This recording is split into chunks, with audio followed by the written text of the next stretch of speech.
Bismillahirrahmanirrahim. Hari ini kita akan belajar bersama dengan memahami isi buku dari The Interpersonal Communication Book karya DeVito. Yang kali ini akan saya bahas adalah mengenai komunikasi cinta, keluarga, dan juga hubungan personalitas.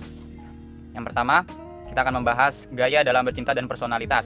Ciri-ciri kepribadian yang menunjukkan gaya-gaya cinta ini ada 6 kepribadian menurut Taraban dan Hendrik. Yang pertama, ada yang berkepribadian tidak pengertian, rahasia, tidak jujur, dan egois.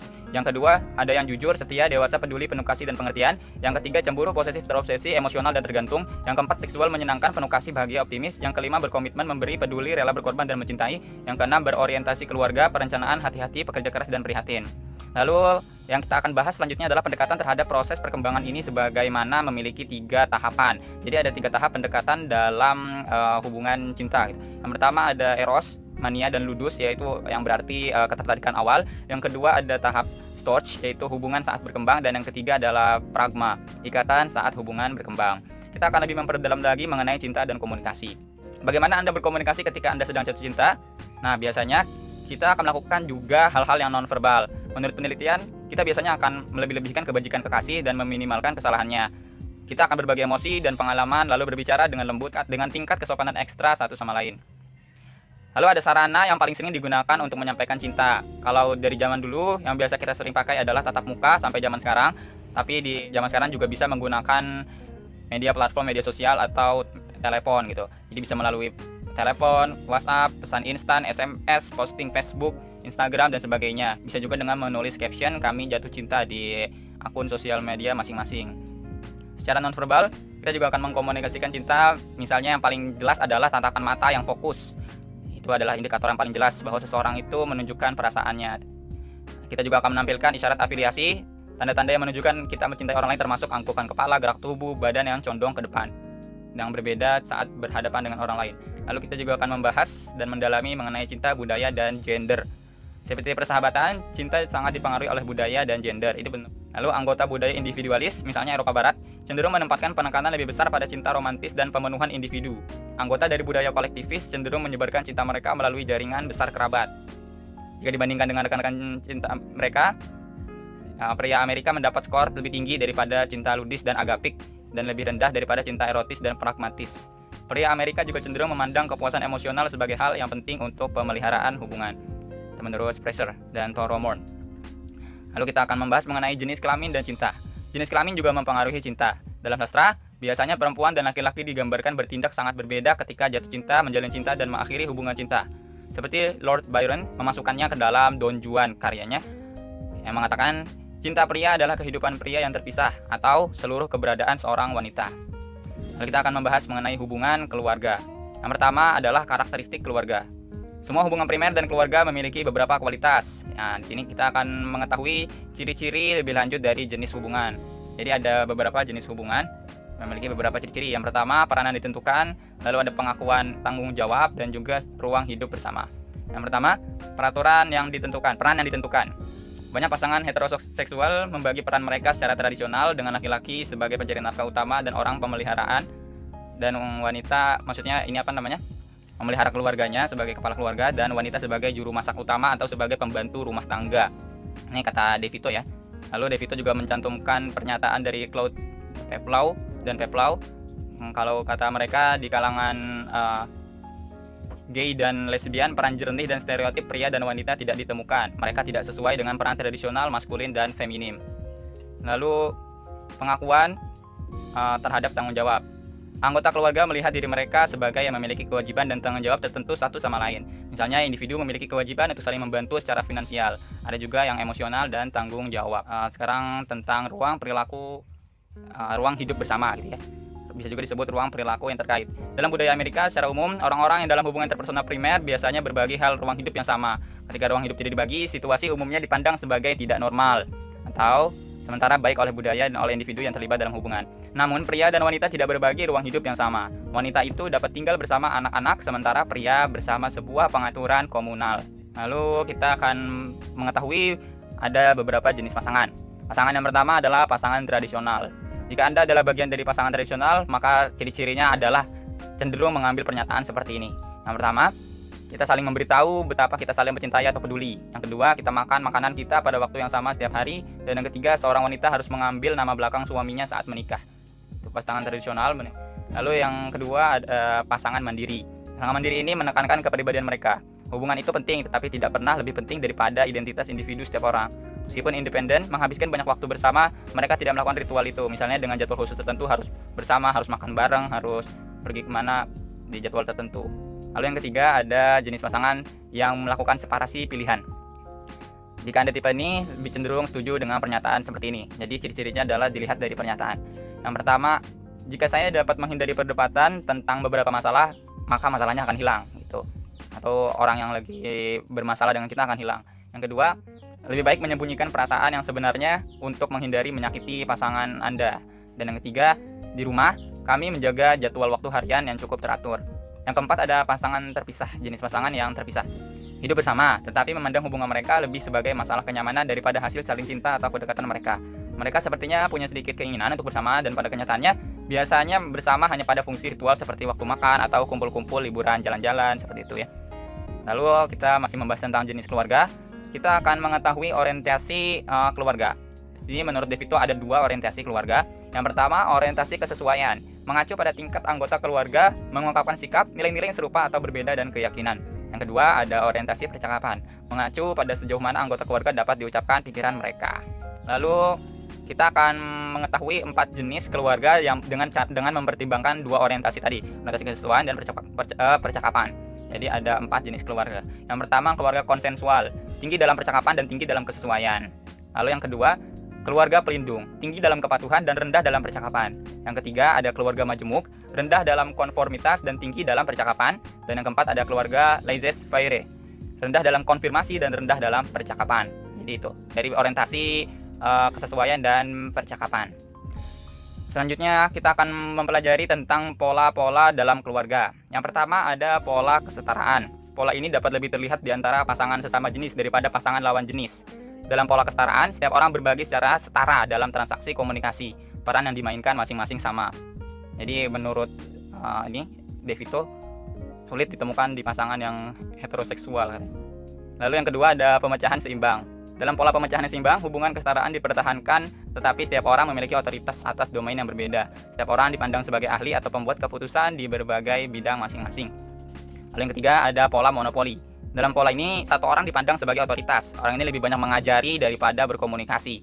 Jadi jarang menerima nasihat dari orang lain, tapi dia lebih menasehati, mengatur, dan sebagainya. Kita akan mendalami mengenai keluarga, budaya, dan gender. Keluarga dan budaya. Dalam masyarakat Amerika, hal ini diasumsikan dalam diskusi hubungan pengembangan. Dalam beberapa kasus, suami maupun istri Anda dipilih untuk melakukannya, yakni menyatukan 2 keluarga untuk membawa keuntungan finansial bagi keluarga atau desa. Pengaturan seperti ini mungkin telah dilakukan oleh orang tua Anda ketika Anda masih bayi atau bahkan sebelum Anda dilahirkan. Dalam kebanyakan budaya, tentu saja ada tekanan untuk menikahi orang yang tepat dan berteman dengan orang-orang tertentu, bukan sembarang orang lain. Kita juga yang kedua tadi belajar tentang keluarga dan budaya, sekarang keluarga dan gender. Di Amerika Serikat, baik pria maupun wanita dapat memulai hubungan dan keduanya dapat membubarkan hubungan mereka. Di sini DeVito memberikan contoh yang berlawanan dengan budaya Amerika, yaitu Iran.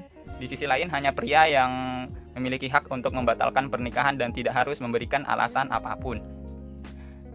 Menurut DeVito, keluarga gay dan lesbian diterima dalam beberapa budaya dan dikutuk dalam budaya lain. Di Amerika Serikat, beberapa negara mengizinkan pasangan sesama jenis menikah secara sah. Di lain negara, kemitraan domestik dapat didaftarkan dan ini memberi pria gay, lesbian, dan beberapa kasus hak heteroseksual yang belum menikah yang sebelumnya hanya dimiliki untuk pasangan menikah. Contohnya adalah manfaat asuransi kesehatan dan hak untuk membuat keputusan ketika satu anggota tidak mampu. Selanjutnya kita akan mengetahui keterampilan interpersonal dalam hubungan keluarga dan cinta. Yang pertama, ada supportiveness, komunikasi di tempat kerja. Komunikasi dalam tempat kerja dapat digambarkan terdiri dari 4 jenis utama ya. Jenis pertama ada komunikasi lateral, mengacu pada pesan di antara yang sederajat, misalnya yang sesama jabatan di pekerjaan. Yang kedua, komunikasi ke atas, terdiri dari pesan yang dikirimkan dari tingkat hierarki bawah ke tingkat hierarki lebih atas, bawahan kepada atasan, seperti itu. Yang ketiga, komunikasi dari atas ke bawah, terdiri dari pesan yang dikirim dari tingkat yang lebih tinggi ke tingkat yang lebih rendah. Lalu ada pesan grapevine, tidak mengikuti jalur komunikasi formal apapun. Meskipun masing-masing bentuk komunikasi ini memerlukan aturan agak khusus, berikut ada beberapa pedoman komunikasi secara umum. Yang pertama, hormatilah waktu rekan saat bekerja. Yang kedua, menghormati wilayah seseorang. Yang ketiga ada ikuti aturan untuk komunikasi elektronik efektif. Misalnya saat kita memberikan pesan email, chat, WhatsApp dan sebagainya menggunakan tata bahasa yang sesuai gitu. Lalu ada yang keempat, buang tata bahasa, ejaan, akronim dan wajah tersenyum informal Anda. Jadi selalu juga ada hindari menyentuh kecuali berjabat tangan. Lalu selanjutnya ada bersedialah untuk berkomunikasi. Selanjutnya kita akan memahami jenis hubungan dalam pekerjaan ya. Yang pertama ada hubungan jaringan. Dalam pemikiran populer, jaringan sering dipandang hanya sebagai teknik untuk mengamankan sebuah pekerjaan, tetapi sebenarnya memiliki banyak aplikasi yang lebih luas. Itu dapat dilihat sebagai suatu proses dari menggunakan orang lain untuk membantu Anda memecahkan masalah. Lalu yang kedua ada hubungan mentoring. Jadi mentoring adalah kemitraan di mana seorang individu yang berpengalaman, yaitu mentor, membantu seseorang yang kurang berpengalaman, yaitu anak didiknya, belajar bagaimana mencapai tujuannya. Lalu yang ketiga ada hubungan romantis di tempat kerja. Jadi ketika ada pasangan yang bekerja di tempat yang sama. Tapi ada beberapa organisasi tempat kerja yang melarang karena mengasumsikan romantis itu adalah hubungan yang pada dasarnya merugikan keberhasilan tempat kerja. Lalu secara eksplisit dilaranglah keterlibatan romansa dalam pekerjaan. Lalu kita akan mengetahui nih keuntungan dan kekurangan dari romantis di tempat kerja. Pertama, keuntungan romantis di tempat kerja. Di sisi positif, lingkungan kerja sepertinya merupakan tempat yang sempurna untuk bertemu pasangan secara romantis dan potensial. Bagaimanapun, berdasarkan kebaikan dari fakta bahwa Anda bekerja di kantor yang sama, mungkin Anda berdua tertarik pada bidang yang sama, memiliki pelatihan dan ambisi yang sama, dan dapat menghabiskan waktu yang cukup untuk bersama-sama. Lalu ada kekurangan romantis di dalam pekerjaan. Jadi walaupun romantis itu terlihat baik, namun bagi kedua individu itu mungkin tidak baik untuk pekerjaan. Maka melihat dan mencintai pasangan bersama setiap hari dapat menghasilkan gosip kantor yang mungkin merusak keluarga dan pasangan Anda. Orang lain mungkin berpikir bahwa kekasih adalah tim yang harus dikonfrontasi sebagai pasangan, dan bahwa Anda tidak dapat mengkritik salah satu dari pasangan tanpa menimbulkan kemarahan yang lain. Jadi kekurangannya ada yang menganggap kalau romantis di tempat kerja itu akan menimbulkan tidak objektif gitu saat bekerja apabila. Lalu yang selanjutnya kita akan mengetahui etika dalam berkomunikasi interpersonal. Pertama, etika dalam berhubungan. Masalah etika dan pedoman yang berlaku dalam persahabatan atau hubungan romantis keluarga atau tempat kerja dapat ditinjau dengan pertama, empati, yang kedua, dengan bicara, yang ketiga, kejujuran, yang keempat, manajemen interaksi, yang kelima, kerahasiaan, dan keenam, dukungan. Terima kasih. Ya, bismillahirrahmanirrahim. Assalamualaikum warahmatullahi wabarakatuh. Nama saya Muhammad Fauzan Fadilah. Di sini saya akan melanjutkan presentasi dari teman saya, presentasi dari kelompok kami. Nah, di sini saya akan melanjutkan menjelaskan tentang bab 10, yaitu The Dark Side of Interpersonal Relationship, atau bisa dikatakan dengan sisi gelap hubungan intrapersonal. Nah, di sini ada dua bahasan yang kami bahas di sini, yaitu kecemburuan dan kekerasan. Yang pertama yaitu tentang kecemburuan. Kecemburuan itu mirip dengan iri hati. Nah, iri hati adalah perasaan emosional yang kita alami ketika kita menginginkan lebih dari yang dimiliki atau dimiliki oleh orang lain daripada kita. Apa misalnya? Kita punya teman kita lebih banyak temannya nih, wah kita iri, kita pengen kayak dia, pengen punya teman yang banyak juga. Apalagi contohnya, wah teman kita punya duit lebih banyak dari kita, wah kita juga iri dong, pengen juga duit yang banyak dari teman kita. Nah, itu bisa dikatakan dengan perasaan iri hati. Nah, kalau kecemburuan itu sendiri apa? Kecemburuan itu sendiri adalah ketakutan atau kewaspadaan antara adanya ancaman atau ketidaksetiaan dari pasangan Anda. Tuh. Nah, kecemburuan ini memiliki adanya setidaknya tiga komponen. Yang pertama yaitu komponen kecemburuan kognitif, kecemburuan emosional, dan kecemburuan perilaku. Yang pertama yaitu kecemburuan kognitif. Kecemburuan kognitif melibatkan pemikiran curigaan Anda, kekhawatiran membayangkan berbagai macam skenario di mana pasangan Anda mungkin tertarik pada orang lain. Apa contohnya? Misalkan kita udah punya pasangan gitu kan. Nah, kita di pikiran kita curigaan mulu kan, pasangan kita ada main sama orang lain gitu. Di perasaan kita, di pemikiran kita kan, pikiran kita, wah pasangan kita lagi main nih sama orang lain gitu. Ada main sama yang lain. Yang kedua ada kecemburuan emosional. Kecemburuan emosional ini melibatkan perasaan yang Anda miliki ketika Anda melihat pasangan Anda mengatakan, tertawa, atau berbicara secara intim dengan orang lain, dengan laki-laki lain gitu. Misalnya kita ngelihat pasangan kita lagi ngobrol gitu kan sama laki-laki lain gitu, misalnya ketawa-ketawa gitu. Wah, kita iri tuh, emosi kan dalam hati kita, perasaan wah kesel nih gue nih, pasangan gue lagi ketawa-ketawa sama orang lain gitu. Kecemburuan emosional itu kecemburuan yang melibatkan perasaan Anda. Nah, yang ketiga ada kecemburuan perilaku. Kecemburuan perilaku itu mengacu pada apa yang sebenarnya Anda lakukan sebagai respon terhadap perasaan dan emosi kecemburuan Anda. Misalnya apa? Eh, Anda suka baca-baca gitu kan, isi chat, isi pesan pasangan Anda. Wah, pasangan Anda dibacain tuh HP-nya sama Anda. Pesan-pesannya dia ngechat sama siapa aja, isinya apa aja. Nah, itu bentuk dari kecemburuan perilaku. Tuh. Nah, jadi apa sih yang harus kita lakukan kalau kita mengalami kecemburuan?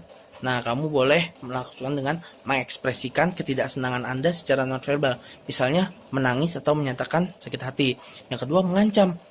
Yang ketiga, menjadi agresif secara verbal. Misalnya, bersikap sarkastik atau menuduh. Yang keempat, menarik kasih sayang atau diam.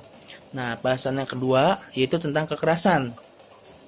Nah, di sini di kekerasan ini ada dua pembahasan lagi, yaitu tentang jenis-jenis kekerasan hubungan dan menghadapi kekerasan hubungan. Yang pertama, jenis-jenis kekerasan hubungan. Nah, di sini ada 3 jenis kekerasan hubungan yang dapat dibedakan.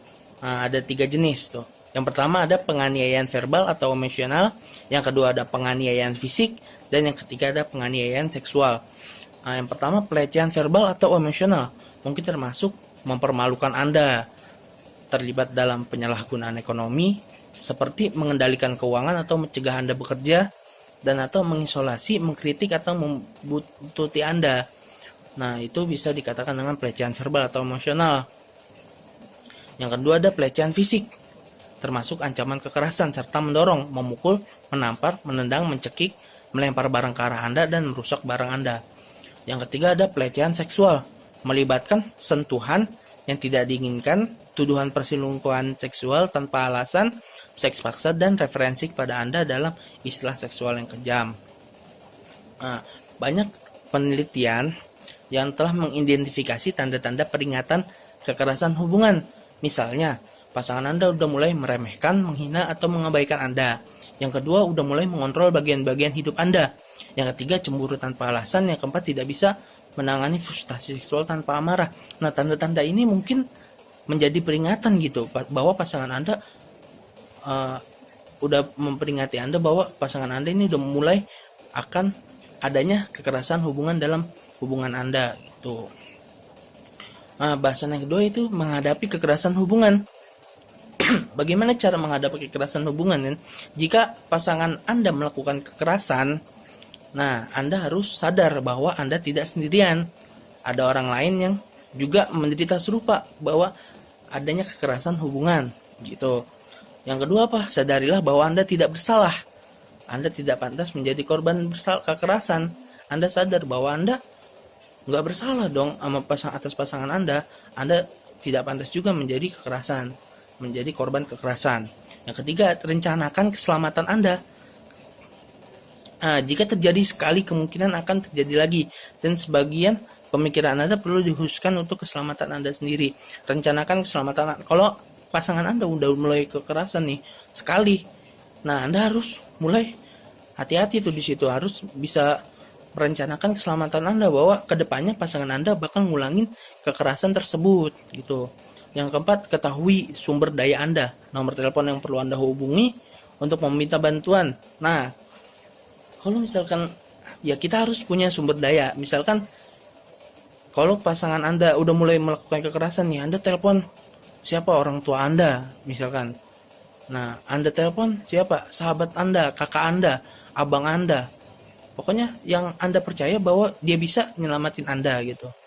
Nah, jika Anda adalah mitra kekerasan, apa yang Anda harus lakukan? Sadarilah bahwa Anda tidak sendirian, bahwa bantuan dan dukungan tersedia. Nah, kalau Anda sebagai pelaku kekerasan, Anda juga harus sadar bahwasannya orang yang kita kerasin pasti ada bantuan yang lain, ada orang lain juga yang akan menolong gitu. Saya akan melanjutkan presentasi dari Muhammad Fauzan. Nama saya Muhammad Tariq Muzaki. Materi yang saya akan sampaikan adalah tahap manajemen konflik. Pertama adalah atur panggung. Usahakan bertengkar secara pribadi, jangan di depan orang lain. Kalau kita melakukan depan orang lain, kita bisa menciptakan masalah baru. Kita juga mungkin tidak akan jujur bila ada pihak ketiga, karena kita ingin menjaga citra dan harus memenangkan pertengkaran dengan cara apapun, alih-alih menyelesaikan masalah. Berikutnya, pastikan bahwa kita siap untuk berdebat. meski konflik kadang-kadang hadir di waktu yang tidak tepat. Upaya untuk menyelesaikan bisa dilakukan belakangan, misalnya ketika salah satu sedang lelah. Ketahui apa yang kita pertengkarkan. Kadang-kadang orang sakit hati atau marah terkait hal lain, tapi kemudian marah-marah pada orang lain hanya untuk mengeluarkan rasa frustasinya. Yang kedua adalah definisikan konflik. Langkah pertama dan esensial adalah membuat konflik tersebut jelas dengan beberapa teknik ini. A. Definisikan masalah konten dan hubungan. Contoh, apakah pasangan kita tetap akan pergi main futsal dengan teman-temannya malam minggu nanti? Itu adalah masalah konten. Dan prioritas aktivitas pasangan adalah masalah hubungan. Yang B adalah definisikan masalah dalam istilah tertentu. Lebih sulit menyelesaikan konflik kalau masalahnya abstrak. Alih-alih mengkritik teman mengatakan, kamu bukan teman yang baik, kita bisa mengatakan, saya kecewa kamu menghilang di saat saya benar-benar membutuhkanmu. Apakah kamu ada masalah? Yang C adalah fokus pada masa kini. Bahas masalah yang ada sekarang, bukan membahas masalah lama. Yang D adalah berempati. Berusaha untuk melihat masalah dari sudut pandang pasangan.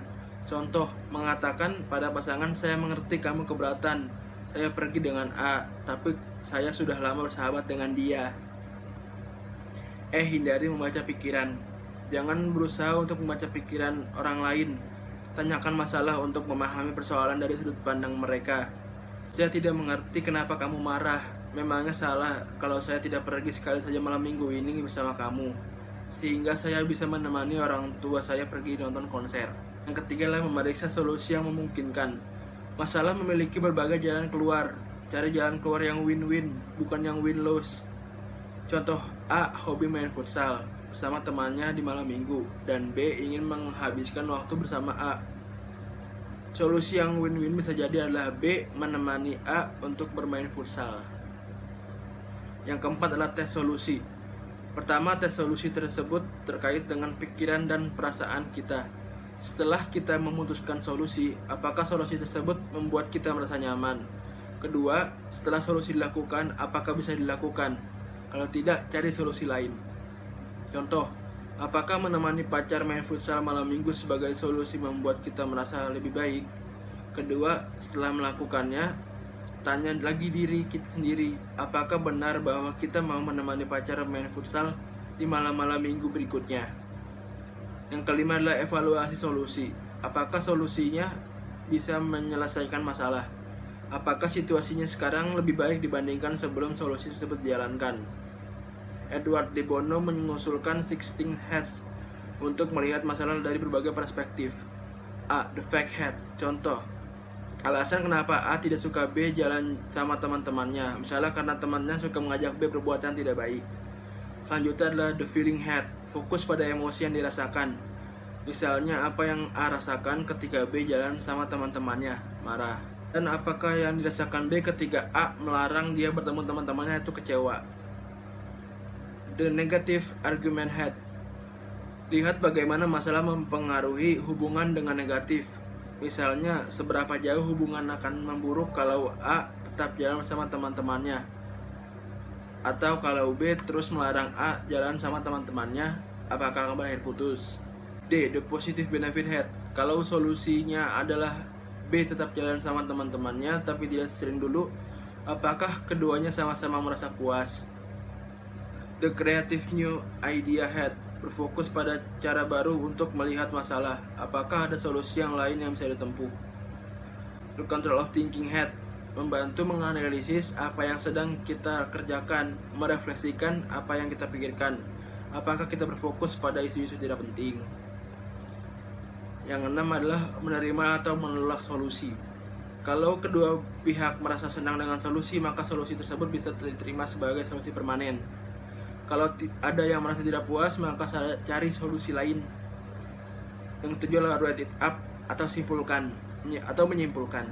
Simpulkan konflik penting untuk menyelesaikan konflik sampai tuntas, sehingga tidak memancing konflik yang lain. Belajar dari konflik dan dari proses yang kita lalui untuk menyelesaikannya. Misalnya belajar dari strategi konflik yang membuat konflik memburuk, atau apakah kita dan pasangan membutuhkan waktu untuk meningkatkan hati, apakah menghindar malah membuat situasi memburuk. Jaga konflik tetap dalam perspektif. Hati-hati sehingga tidak memperluas konflik pada pengaruhnya pada hubungan. Serang perasaan negatif Anda. Jangan kemudian merasa negatif seperti merasa masih bersalah. Tingkatkan pertukaran imbalan dan perilaku menghargai. Selanjutnya adalah strategi manajemen konflik. Ketika kita memilih strategi untuk menyelesaikan konflik, ya, ada 5 hal yang biasanya mempengaruhi kita. Yang pertama itu adalah tujuan. Tujuan jangka pendek dan jangka panjang yang kita harapkan akan tercapai akan mempengaruhi strategi yang kita gunakan. Yang kedua adalah keadaan emosional. Perasaan kita mempengaruhi strategi yang akan kita gunakan. Kita tidak akan menggunakan strategi penyelesaian konflik yang sama bila kita sedang marah atau sedih. Yang ketiga adalah penilaian kognitif. Sikap dan apa yang kita yakini adil dan seimbang akan mempengaruhi kita untuk mengakui keadilan dari posisi orang lain. Penilaian kita sendiri terhadap siapa yang menyebabkan masalah akan mempengaruhi gaya berkonflik kita. Yang keempat adalah kompetensi kepribadian dan komunikasi. Bila kita malu dan tidak asertif, kita mungkin akan mencoba menghindari konflik dibandingkan berkonflik secara aktif. Bila kita ekstrovert dan berkeinginan untuk menyatakan posisi kita, kita mungkin akan berkonflik dan berdebat dengan lebih aktif. Yang kelima adalah sejarah keluarga. Topik yang kita pertengkarkan dan bagaimana kita terobsesi atau melupakan konflik interpersonal dipengaruhi oleh sejarah keluarga dan bagaimana konflik diselesaikan ketika kita bertumbuh. Strategi untuk menyelesaikan konflik. Yang pertama adalah strategi win-lose versus win-win. Tentu saja solusi win-win adalah solusi yang paling diinginkan karena sama-sama memuaskan kedua belah pihak dan menghindari salah satu pihak kesal, seperti bila menggunakan strategi win-lose. Menggunakan strategi win-win akan membuat konflik berikutnya terlalu mengenakan. Konflik akan dilihat sebagai menyelesaikan masalah dan bukan sebagai pertengkaran. Solusi win-win juga menjaga harga diri kedua belah pihak. Contoh, A ingin membeli mobil baru dan B ingin jalan-jalan ke Eropa. Solusi win-win adalah dengan membeli mobil bekas yang masih bagus dan jalan-jalan ke luar negeri tapi tidak terlalu jauh dan terlalu mahal. Yang kedua adalah strategi menghindari versus berjuang aktif. Menghindari konflik bisa dilakukan dengan menghindari secara fisik. Misalnya, keluar dari rumah atau pergi ke ruang lain di kantor, tidur, menghidupkan musik keras-keras untuk menghentikan pembicaraan. Bisa juga dilakukan dengan menghindar secara emosional atau intelektual dengan tidak mau membahas masalah. Pola ini jelas tidak produktif dan sejalan dengan upaya menghindari konflik. Kepuasan dalam hubungan berkurang. Meskipun menghindar adalah pendekatan yang tidak produktif, ini tidak berarti bahwa mengambil waktu sejenak untuk mendinginkan kepala dan emosi tidak berguna. Dengan menunda respon, kita bisa punya waktu untuk berpikir logis dan lebih tenang. Non-negosiasi adalah salah satu bentuk penghindaran. Kita menolak mendengarkan argumen dari pihak lain. Non-negosiasi kadang-kadang berbentuk memaksakan keinginan dan sudut pandang kita terus-menerus sampai yang lain menyerah. Peredam adalah teknik konflik yang berarti mendiamkan pihak lain, seperti menangis, berteriak, menjerit, dan berpura-pura kehilangan kontrol.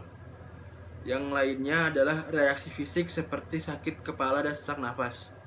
Masalah dengan peredam adalah kita tidak pernah yakin apakah itu dilakukan hanya untuk memenangkan argumen atau benar-benar reaksi fisik yang harus diperhatikan. Apapun itu, konflik tidak terselesaikan.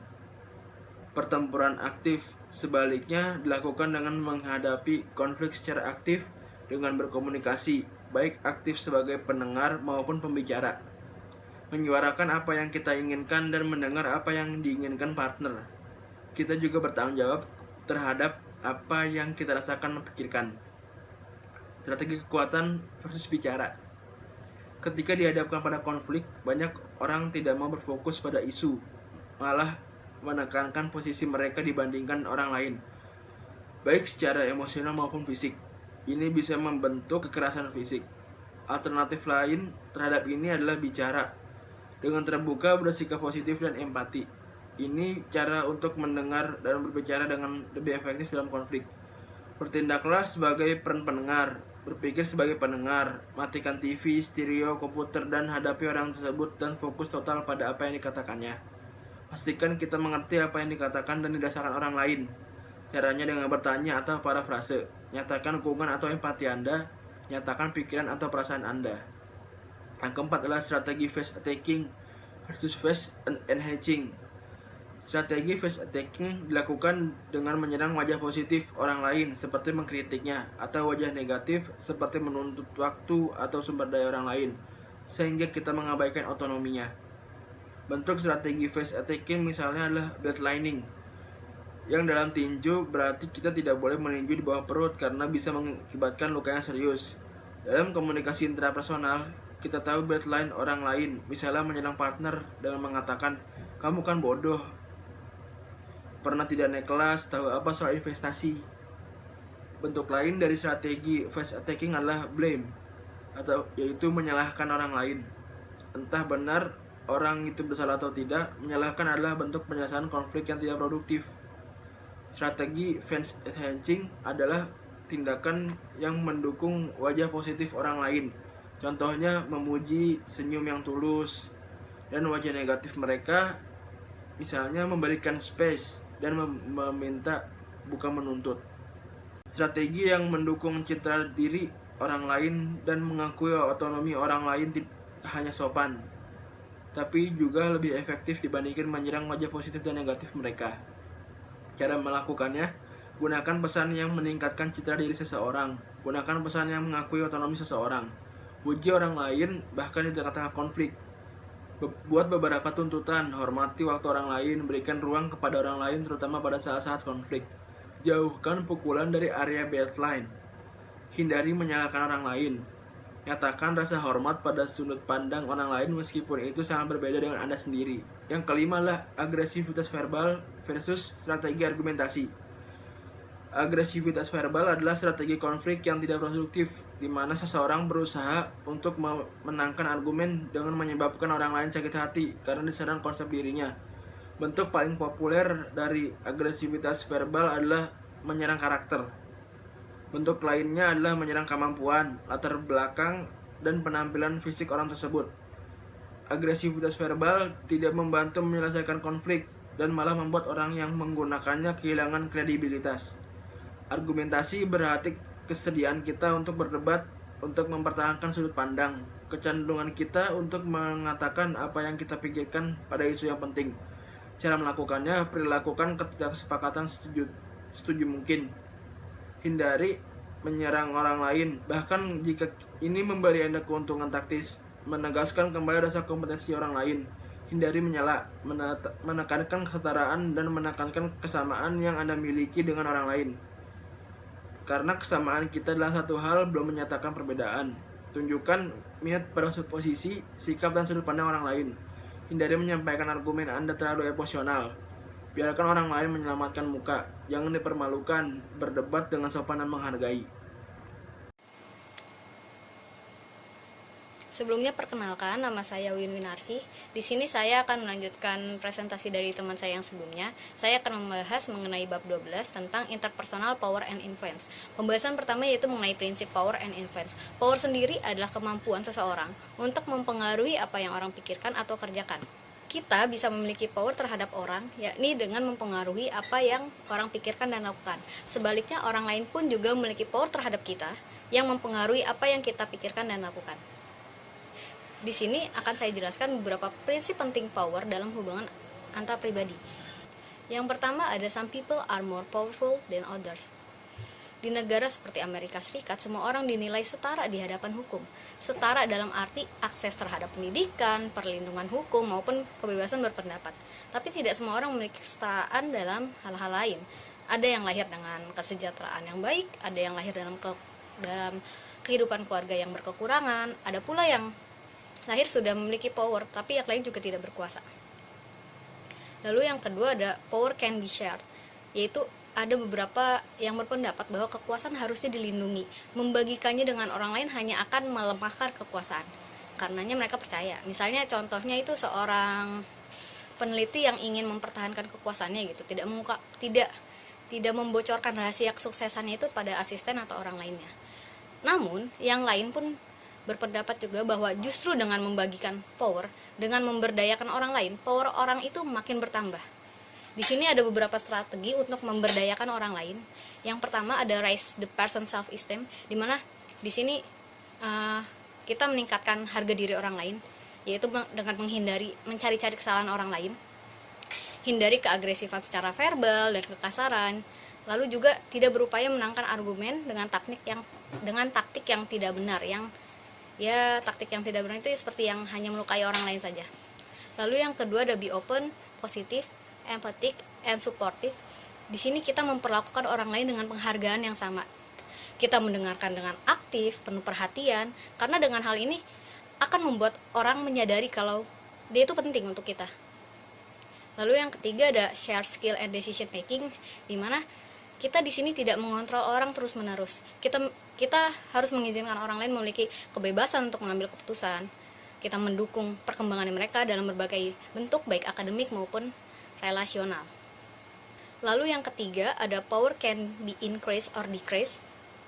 Dalam hal ini power bisa bertambah. Misalnya dengan angkat beban, kita bisa meningkatkan physical power kita. Dengan belajar negosiasi, kita bisa meningkatkan power dalam kelompok.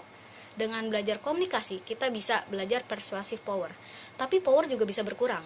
Misalnya dengan tidak berhasil mengontrol orang lain. Contohnya, orang yang mengancam akan memberikan sanksi, lalu kemudian tidak bisa menjalankan ancamannya tersebut, maka itu kehilangan power. Cara lain kehilangan power juga bisa dengan membiarkan orang lain memanfaatkan kita. Lalu yang keempat ada power follows the principle of less interest. Dalam hubungan interpersonal, orang yang memegang power adalah yang lebih sedikit baik minat maupun ketergantungan terhadap reward dan punishment dari orang lain. Contohnya, bila A tidak peduli pada reward dari B dan bisa tidak serius menghadapi punishment dari B, maka si A ini yang memegang power dalam hubungan. Sebaliknya, bila A memerlukan reward dari si B dan menderita bila ia mendapatkan punishment dari B, maka B lah yang memegang power. Prinsipnya dalam hal ini adalah siapapun yang lebih memerlukan dalam satu hubungan, powernya lebih kecil dibandingkan orang yang lainnya. Lalu yang kelima ada power generates privilege. Dalam hal ini, semakin besar power yang dimiliki seseorang, semakin besar pula privilege atau hak istimewa yang dimiliki oleh orang tersebut. Sebagai contoh, seorang supervisor dalam hal dunia kerja gitu ya. Seorang supervisor bisa memasuki ruang bawahannya atau karyawannya, tapi tidak bisa sebaliknya. Atau contoh lain, seorang supervisor bisa menyentuh pundak seorang bawahannya pun begitu, tapi seorang karyawan tidak bisa menyentuh pundak supervisor dengan asal atau tanpa seizinnya gitu.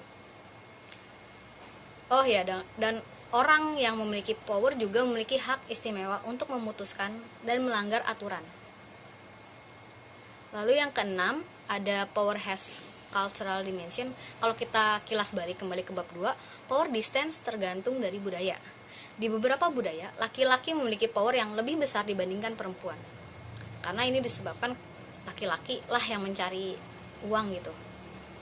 Namun demikian, seiring dengan perkembangan zaman yang kita juga ketahui, pembagian power ini lebih ke arah seimbang sekarang, karena perempuan juga sudah bekerja kan kalau untuk sekarang. Lalu perbedaan power di beberapa budaya bisa mempengaruhi pendidikan juga. Kita tahu di beberapa daerah di Indonesia misalnya, terutama yang di pedesaan, laki-laki diprioritaskan untuk sekolah dibandingkan perempuan. Seperti itu. Lalu pembahasan selanjutnya mengenai relationship, person, and message power. Salah satu tujuan komunikasi interpersonal adalah untuk bisa mempengaruhi sikap ataupun tindakan seorang teman, kekasih, maupun anggota keluarga. Sesering itu juga seseorang mungkin akan berusaha untuk mempengaruhi apa yang kita pikirkan dan kita lakukan. Ada 3 strategi utama untuk menggunakan power. Yang pertama adalah power in the relationship. di mana dasar dari power dalam hubungan ini menurut riset bisa dibagi dalam 6 hal. Yang pertama, referent power. Bila kita bisa memiliki power jenis ini, yaitu referent power, orang lain jadi berharap ingin jadi seperti kita atau diidentikan dengan kita, maka kita dengan mudah mendapatkan kepatuhan dari orang lain. Contoh dalam referent power ini bisa kita lihat dalam yang dimiliki seorang kakak terhadap adiknya. Jadi kalau kita lihat, seorang adik pasti ingin menjadi seperti kakaknya, seperti itu. Referent power juga sangat bergantung pada ketertarikan, sehingga kita bisa berkembang. Sebagai konsekuensinya, power kita juga berkembang. Ketika kita disukai orang dan dihargai orang, referent power kita biasanya akan semakin kuat. Lalu yang kedua ada legitimate power. Bila kita dinilai memiliki legitimate power ini, misalnya mereka percaya kita punya hak atau posisi untuk mempengaruhi apa yang mereka pikirkan dan lakukan, maka orang lain biasanya siap untuk melakukan apa yang kita inginkan. Legitimate power biasanya berasal dari apa yang kita yakini, bahwa orang-orang tertentu memiliki power terhadap kita, dan secara logis mereka siap untuk mematuhi kita. Contohnya guru, kayak seorang murid pasti akan berpikir logis untuk mematuhi seorang gurunya di sekolah, seperti itu. Lalu yang ketiga ada expert power, di mana bila kita memiliki expert power terhadap orang lain, maka kita dinilai memiliki keahlian atau pengetahuan. Expert power bertambah ketika kita terlihat tidak memihak atau tidak memiliki kepentingan pribadi dalam upaya meyakinkan orang lain. Lalu yang keempat ada information or persuasion power. Bila kita memiliki informasi atau power persuasi terhadap orang lain, maka yang lain menilai kita memiliki kemampuan untuk berkomunikasi dengan logis dan persuasif. Bila orang lain menilai kita memiliki kemampuan persuasif, maka kita memiliki power of persuasion. Lalu yang kelima ada reward and coercive power effect on other power base. Kita memiliki reward power bila kita memiliki kemampuan untuk memberikan reward terhadap orang lain. Reward bisa berbentuk uang, perhiasan, atau dalam bentuk sosial seperti cinta, pertemanan, dan penghargaan. Kita memiliki coercive power bila kita memiliki kemampuan untuk mendapatkan kepatuhan dengan menerapkan hukuman atau menghapuskan reward bila orang lain tidak terpengaruh oleh kita. Kekuatan coercive power ini sendiri tergantung pada dua faktor. Yang pertama, seberapa besar hukuman yang bisa diterapkan. Yang kedua, kemungkinan hukuman tersebut dijalankan bila tidak patuh. Reward dan coercive power ini sendiri adalah dua sisi sebuah koin, yaitu seperti ada beberapa konsekuensi penggunaannya. Yang pertama, attractiveness. Bila kita memiliki reward power, orang akan melihat kita lebih menarik. Sebaliknya, coercive power akan membuat kita terlihat kurang menarik. Lalu yang kedua ada cost. Cost di sini bukan dalam hal bentuk uang. Jadi, ketika kita menggunakan reward untuk menjalankan power, kita tidak mengeluarkan cost yang sama dengan ketika kita menggunakan punishment. Ketika kita menggunakan reward, orang akan senang. Sementara ketika kita menggunakan coercive power, maka kita juga harus siap menghadapi kemarahan dari orang lain. Lalu yang ketiga ada effectiveness. Ketika kita memberikan reward, itu menunjukkan bahwa kita menjalankan power dengan efektif dan kita mendapatkan kepatuhan dari orang lain.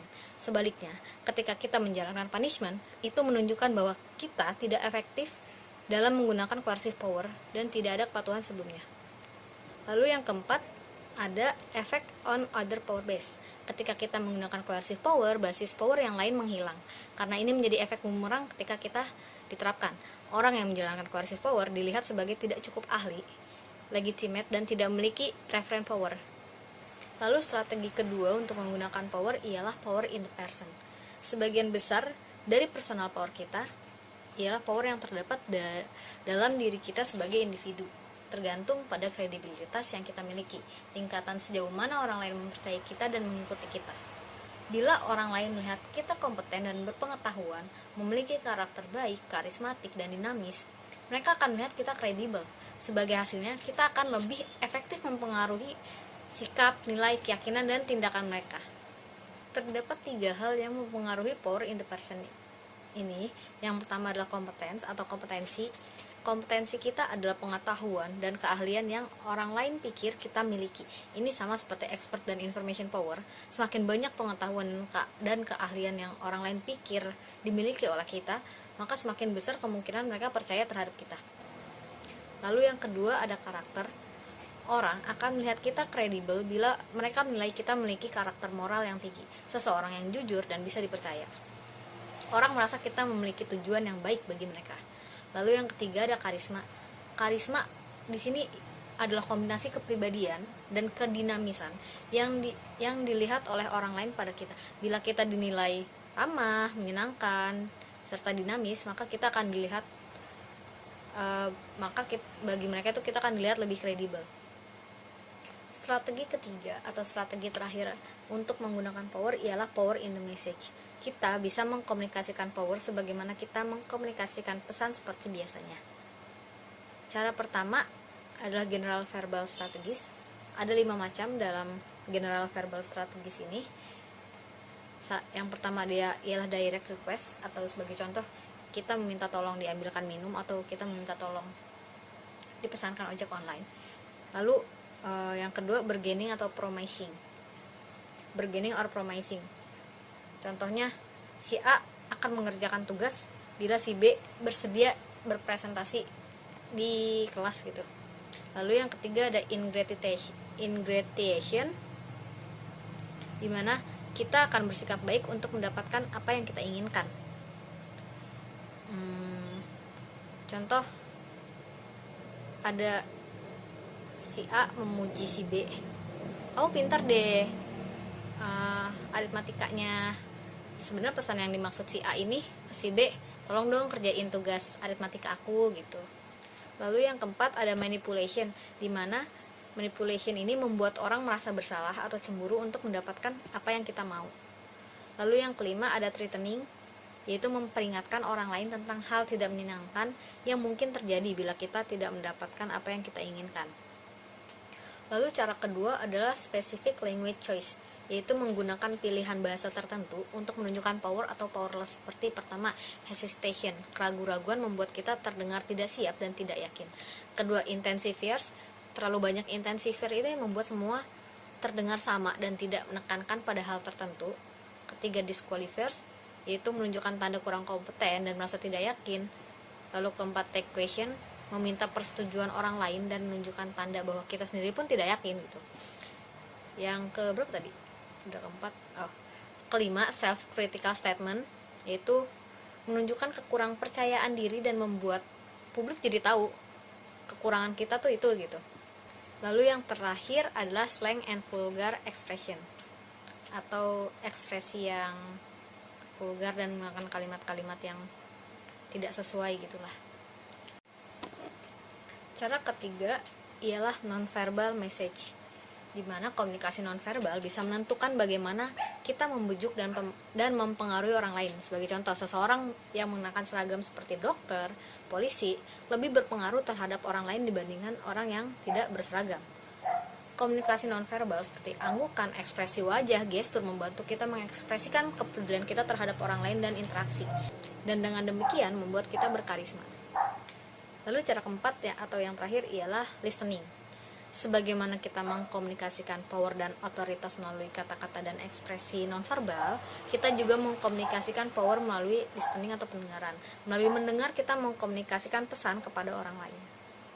Lalu di sini ada pembahasan mengenai resisting power and influence. Kita bisa menolak power dan influence dengan cara-cara tertentu, misalnya negosiasi. Karena dengan negosiasi kita berusaha mengakomodasi atau berkompromi. Lalu dalam negotiation, kita menolak patuh tanpa upaya berkompromi. Ya, kita benar-benar menolak. Dalam justification, kita menolak patuh dengan memberikan alasan kenapa kita tidak mau patuh. Misalnya dengan menyatakan konsekuensi negatif yang bisa terjadi bila kita mematuhi hal tersebut. Lalu ada identity management, kita menolak untuk tunduk dengan memanipulasi citra orang yang memintanya. Dalam negative identity management ini, kita mungkin bisa menunjukkan bahwa permintaan orang tersebut tidak beralasan atau tidak adil.